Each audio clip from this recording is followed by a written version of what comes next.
is the start of our Management Advisory Services or MAS series. And our first topic is absorption versus variable costing. Okay, in order to easily understand this, we have to differentiate the income statement under absorption and variable costing. Okay, for absorption costing, keep in mind that this is your traditional income statement that we know from our basic accounting. Okay, we start with sales, we deduct cost of goods sold. Your cost of goods sold is composed of direct materials, direct labor, and overhead.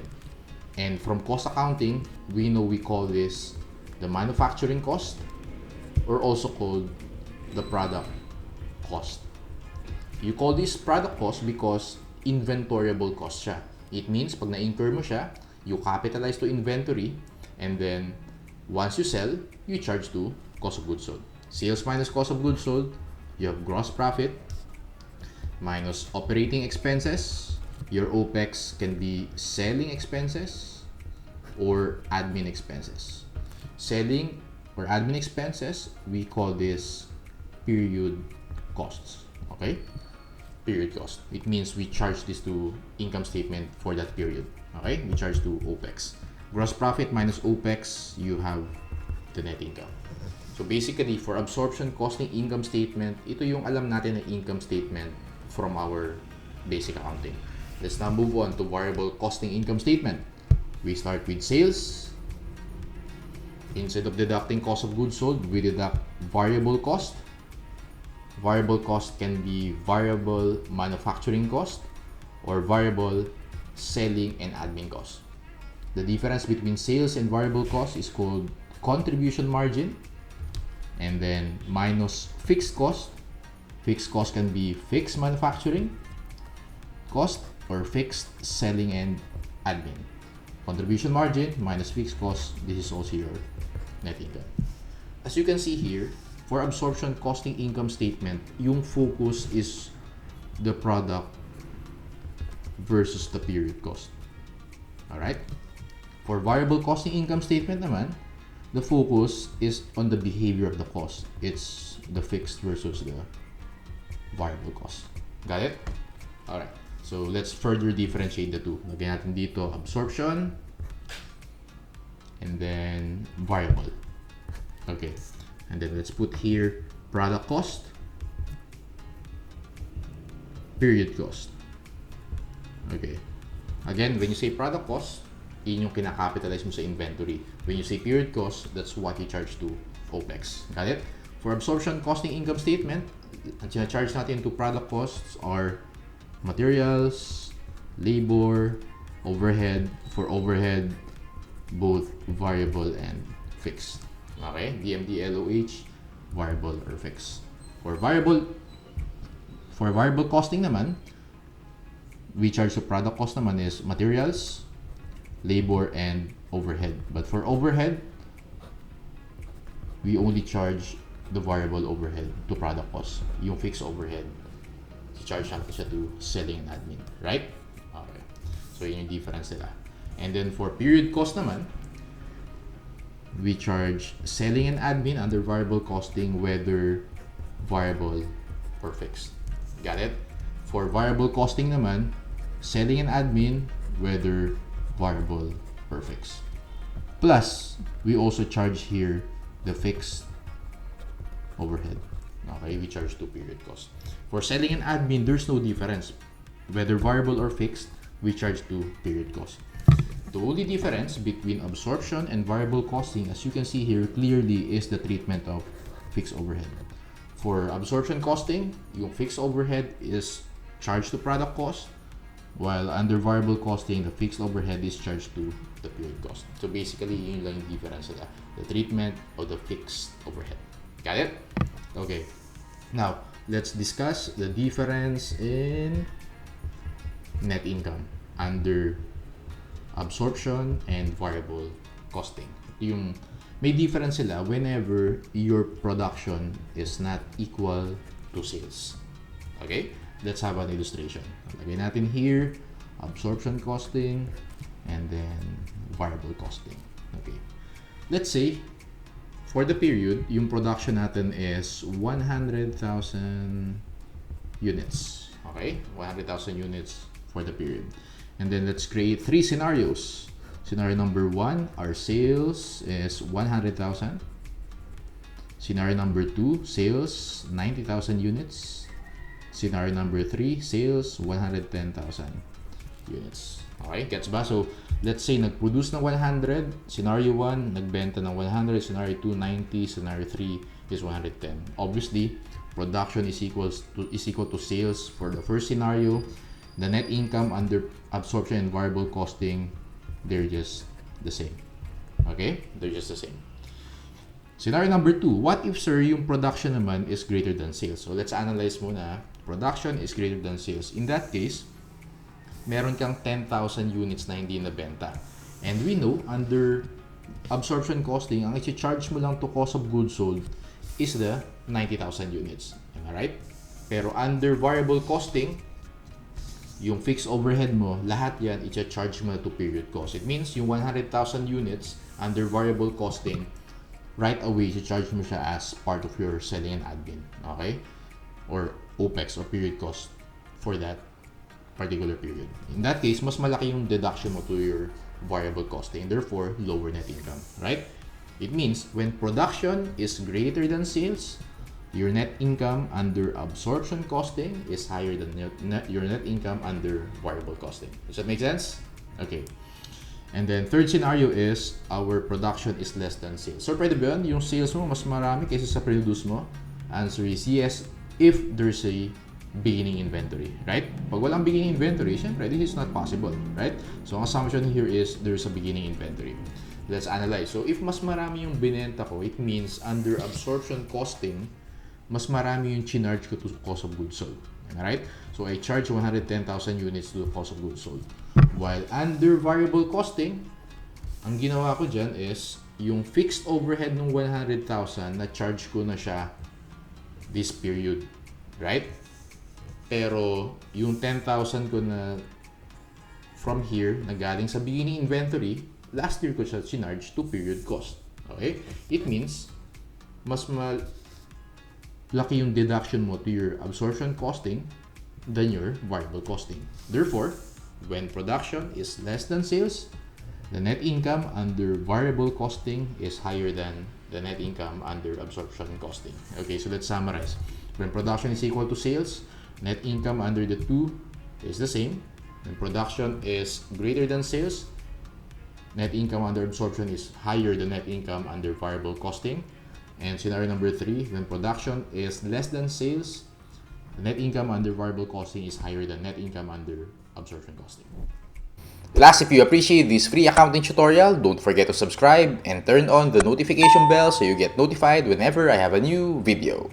Alright, let's start with the theory first. Okay, number 1. In an income statement prepared as an internal report using direct costing method. Okay, when you say direct costing, this is the same as your variable costing. Okay, sir, bakit internal report? Because for external reporting, we use the absorption costing. Alala nyo, di ba, sabi ko, for absorption costing, in yung traditional income statement. Am I right? Okay. Now, fixed selling and admin expenses would, kasi nga, check na natin. So, under direct costing daw or variable costing, fixed selling and admin, ito yung fixed selling and admin, tama ba? So, part siya of our period cost, right? Part siya of our period cost. So, let's see, Okay, not be used. Mali. Be used in the computation of the contribution margin. Well, contribution margin is here. Sales minus variable cost, you have contribution margin. Nandito yung fixed selling and admin. So, this is also not correct.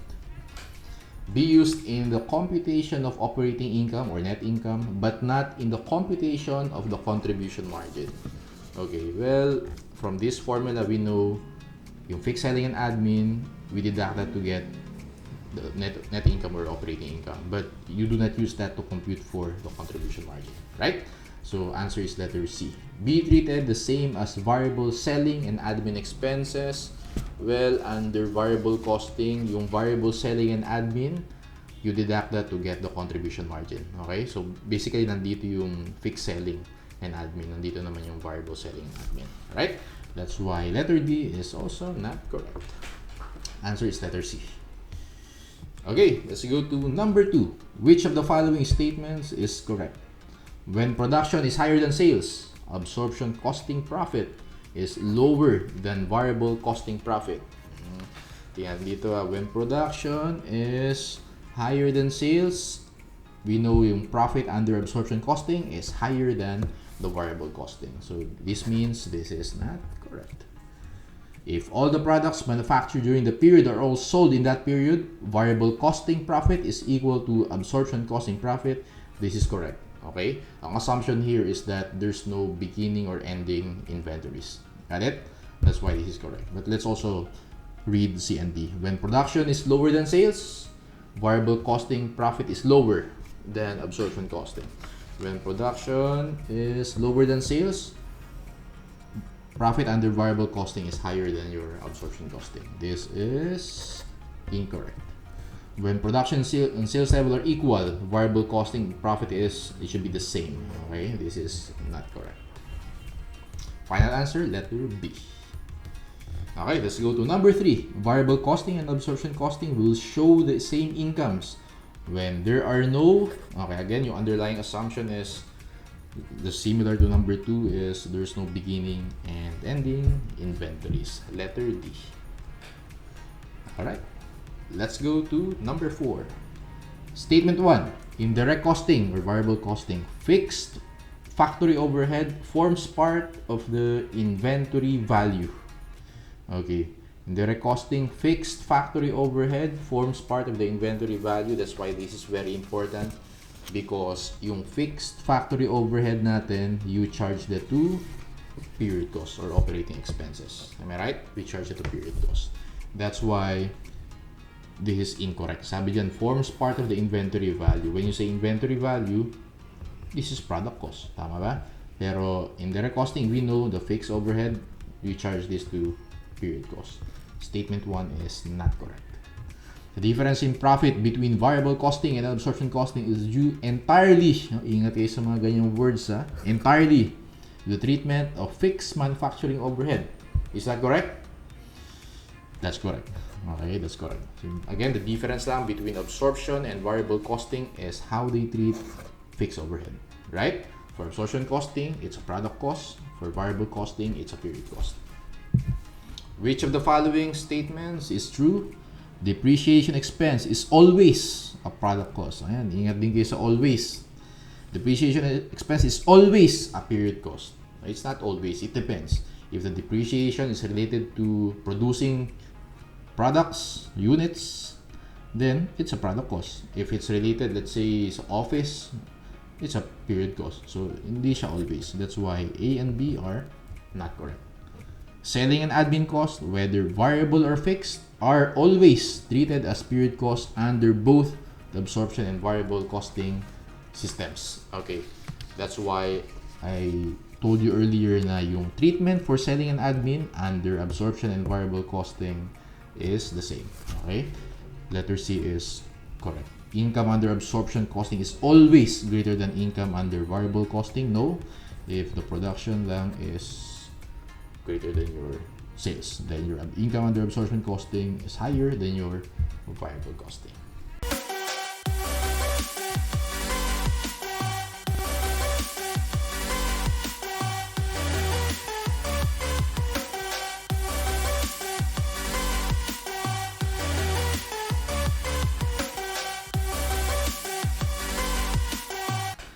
So, ayan, so let's see.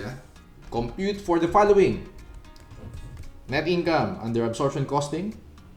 Letter B, net income under variable costing. Letter C, ending inventory, absorption costing. Letter D, ending inventory, variable costing. And letter E, we're asked to reconcile the net income for both absorption and variable costing. Okay, let's read the given. Online corporation has the following data available to you. Okay, speaking of online, Pinnacle CPA Review School has launched an online review Imagine, anytime, anywhere, 24/7. Pwede ka mag-review kahit nasan ka using your cellphone or laptop at your own convenience. If you gusto mo i-replay yung lessons, no problem. Masiset mo pa yung speed ng discussion, make weekly Q&A, and very reliable technical support. You'll also save a lot of time and money because there's no need for you to go to the actual review center itself. No hassle sa commute or accommodation. Grabe naman, sobra sulit, sir ah! If you're a working reviewee from far province, OFW, or whatever your status is, basta gusto mo maging CPA, I highly recommend Pinnacle Online CPA Review for you. Sales, 50 pesos selling price per unit. That's total of 500,000. So 500,000 divided by 50, that's for 10,000 units. Okay. So, yan. Benta ng 10,000 units for the period. Direct materials, 20,000. Direct labor, 30. For overhead, we have variable overhead, 10,000. Fixed overhead, 60,000. Selling and admin or your OPEX, you have variable selling and admin, 15. Fixed selling and admin, 25,000. Okay. Yung unique in this problem is that meron siyang beginning inventory. Okay? Diba kaya nasabi ko, compare mo lang yung production and sales. For this one, magiging different siya whenever there's a beginning inventory. Okay? Tingnan natin kung paano. But basically, you have beginning inventory of 2,000 and production of 12. We know there's a total units of 14,000. Tama ba? And then since we sold 10,000 units, okay? So 14,000 minus 10,000, okay, we're left with 4,000. Tama ba? Yung 4,000 na yan is our ending inventory, right? Okay. So yan muna. Later babalikan natin siya. But basically, since we have beginning, we have production, and we sold only 10,000 units, we have an ending inventory of 4,000 units. Okay? Okay, so let's go to our... Okay, actually we can compute na for the following. First is net income under absorption costing. Letter A, net income under absorption costing. We start with sales. Okay, sales natin is 500,000, right? Minus cost of goods sold. So how do we compute for the cost of goods sold? Well, kailangan mo na malaman is the cost per unit. Okay, the production cost per unit. So paano siya? Ano ba yung mga product cost natin or inventoriable cost? Materials, labor, and overhead. And under absorption costing, we know both variable and fixed overhead form part of your product cost. Okay, so add natin to. Ayan. So let's use our calculator. 20,000 plus 30,000. Okay, plus 10,000 plus 60,000. We get here 120,000. Okay, 120,000. Yung 120,000 na yan, we use that to produce 12,000 units. Therefore, if you divide 12,000, right, 120,000 divided by 12,000, we get 10 pesos per unit. It means yung product cost natin, or cost per unit, is 10. Got it? Okay. And since we sold 10,000 units, 10,000 times 10, we have here 100,000. 500,000 minus 100,000, this is the gross profit, 400,000, right? And we deduct the OPEX. OPEX natin for the period, selling and admin 15 plus 25, this is 40,000, right? So minus 40,000, you get here 400 minus 40, 360,000. This is your net income under absorption costing. Okay. Let's go to B, net income under variable costing. Let's go to B. So we have sales. Sales natin, syempre, same lang yan, 500,000. And then minus variable cost. Tama ba? Our variable cost is composed of two, manufacturing and selling and admin, right? Let's compute the cost per unit under variable costing for the manufacturing cost. Okay, the only difference is the treatment of the fixed overhead. We know under variable costing, fixed overhead is charged to OPEX, right? So in that case, para ma-compute natin yung cost per unit, we just include direct materials, labor, and variable overhead. So these three, 20,000 plus 30, that's 50 plus 10, so 60,000. We divided by the number of units produced, 12,000. We get here 60,000 divided by 12,000. This is 5. So the cost per unit under variable costing is 5. Okay? And then 5 times units sold of 10,000, that's 50,000. So this is minus 50,000. And then the variable selling and admin, so we know that's 15,000, right? 15,000. Okay, so sales minus variable cost, we get the contribution margin. Let's compute. So 500,000 minus 50 minus 15, 435,000. So this is the contribution margin minus the fixed cost. Okay, fixed cost from manufacturing and selling and admin. Let's compute. Okay, for the fixed cost, we know lahat yan i-charge natin agad to period cost. Okay, so regardless of the production and sales. So yung 60,000 na yan, buo yan i-charge natin to expenses period. Minus 60,000. And then fixed selling and admin, that's 25,000 minus 25,000. Our net income under variable costing is, let's compute, 435,000 minus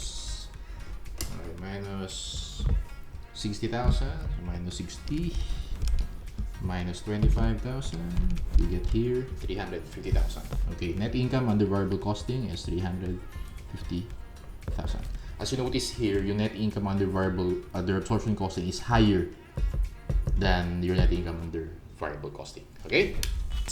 Next, ending inventory, absorption costing. Abs, parang familiar kasi lagi ko nakikita yan. 6-pack pa nga eh. Kasi ina-apply ko yung workout program. The sponsor of today's video, Sir Brad Fit, the #1 fitness channel in the universe, according to Sir Brad. Letter C. Ending inventory under absorption costing. Okay? Na-compute natin in units, right? It's 4,000. Okay, 4,000. Now, under absorption costing, yung cost per unit natin is 10. Alright? 4,000 times 10. Very simple. It's 40,000. This is how much you will report your ending inventory under absorption costing. Got it? Letter D. Ending inventory under variable costing. Okay, in this case, cost per unit na gagamitin natin is 5. Alright? Same number of units, 4,000 times 5, you get here 20,000. Okay, true or false? The ending inventory under absorption costing is always higher than variable costing in terms of amounts. Is that true or false? Is it always the case? Answer is yes, because the cost per unit, the manufacturing cost per unit under absorption costing is always higher. Tama ba? Kasi yung fixed overhead under variable costing is always charged to period cost. Alright. And last one is reconciliation of net income. Okay, so let's try to reconcile. Alright. As you notice here, the net income under absorption costing is 360, which is higher than your variable costing of 350,000. Now, because meron tayong beginning inventory, ang gagamitin mo dito is you will look at the increase or decrease in inventory. Okay? Increase or decrease in inventory by comparing the beginning and ending. Okay? So from 2,000 naging 4,000 siya. It means there's an increase of 2,000 units for the period. Got it? 2,000 units. It's as if, ganito lang siya, it's as if yung production mo is greater than sales. Yung analysis natin earlier. Okay? Parang ganun yung analysis dito. So in this case, mas mataas talaga yung absorption mo, absorption costing net income and compared to your variable costing net income. Got it? So how do we reconcile? So we start with variable costing net income. Okay? We computed it's 350,000, right? Okay? We add the increase in inventory, which is 2,000 units. We multiply this by, sir, sa atin mo multiply yan. We multiply that by the fixed overhead cost per unit. Okay? Nasaan yun? Ayun yan, 60,000, right? 60,000 is the fixed OH. We divide this by units produced of 12,000. We get here 5. Tama? Kasi kanina 5 yung variable and then additional, add mo yung other 5. Yun din yung 10 dito. Right? Okay, so the difference nila is on the fixed overhead. Now, we multiply this by 5. We get here 10,000. So 10,000. 350,000 plus 10,000, you get here 360,000, which is same as this one. This is your absorption costing net income. Kasi may mga questions in the boards na given yung absorption costing net income and then kukompute mo yung variable costing net income or the other way around. Hindi mo na siya i-recompute na i-reconstruct yung income statement. Ang gagawin mo lang is tignan mo muna yung fixed overhead per unit, which we computed, it's 5, okay? And then check mo yung increase or decrease in inventory. In this case, it's an increase in inventory of 2,000. I-multiply mo siya, that's 10,000. So if ang given sa'yo is, alam mo, if there's an increase in inventory, mas mataas yung absorption than variable costing. So if given sa'yo is variable costing, net income, you just add 10,000. On the other hand, if given naman sa'yo is absorption costing net income, you deduct 10,000. Nakuha niyan? So no need for you to reconstruct this income statement. Got it? Okay. Class, is the end of this free tutorial. Patikim pa lang yan. What are the shortcuts if you're given 2 to 3 years worth of information? How do you account for the fixed overhead variance because of the difference in treatment of fixed overhead? How do you reconcile the standard and actual cost of goods sold if there are favorable or unfavorable variances? In Pinnacle, regardless of your accounting background, we will provide you with the most efficient and effective review by focusing on best review strategies, key points to remember, shortcuts, and common tricks and mistakes. For reservation and to know more about us, visit our website and Facebook page. All the links are in the description below. Reserve now because we only accept limited number of students in order to preserve the quality of our review. Class is missed. See you next meeting.